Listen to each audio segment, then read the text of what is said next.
Murray State's professors are always looking for new and innovative techniques to educate students. A grant made it possible for a professor to learn firsthand how newspapers and broadcast stations use social media across multiple platforms. Leigh Wright was one of those recipients. Leigh, thanks for joining us today. Thank you for having me. Now, congratulations on your grant. Thank you. How did you go about obtaining this? How did you hear about it? Well, it's through the Association for Education in Journalism and Mass Communications, and they put out a call for grants back in the spring, and I decided to apply because I knew this was a great opportunity to bring firsthand knowledge of what's happening in the industry back to my students at Murray State University. And now you went all the way to Stuart, Florida to do this. What exactly did you do with that paper? I spent 2 weeks at the Scripps Treasure Coast newspapers based in Stuart, Florida, observing how they are using social media for reporting techniques. For instance, I went with one of the reporters to cover Governor Rick Scott when he was in town talking about economic development. And I noticed that reporters, instead of using the notebooks like I did when I was reporting years ago, they were using their phones to tweet while they were simultaneously recording Governor Scott's presentation. And that was really interesting. I also was able to go out with the outdoors writer on a lobster hunt.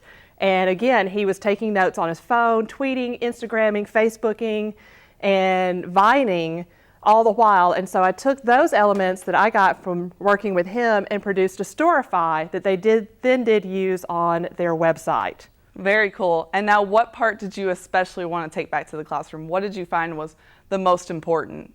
I found the most important still remains the fact that we are, as journalists, telling a story, and we are reporting the facts and telling a good story from it. But now we have additional tools that are reaching multiple audiences through social media and digital media.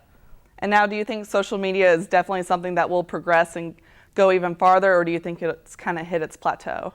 I think it is something that will progress because we're seeing people in younger demographics as well as the older demographics. Everybody is using some form of social media, whether it's Twitter or Facebook, Instagram, Vine.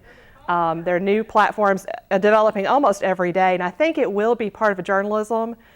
They were using it to help promote to their website, and I thought that was really interesting. And they are doing more of a digital-first model for their publication rather than a print-first model. Now, how have you brought that back to the classroom? Like, what aspects are you teaching? What are you really focusing in on? Well, for instance, in one class, their first exercise was to go out on campus, and we did the Racer Edition Vine, it was the Twitter, Vine, Instagram scavenger hunt.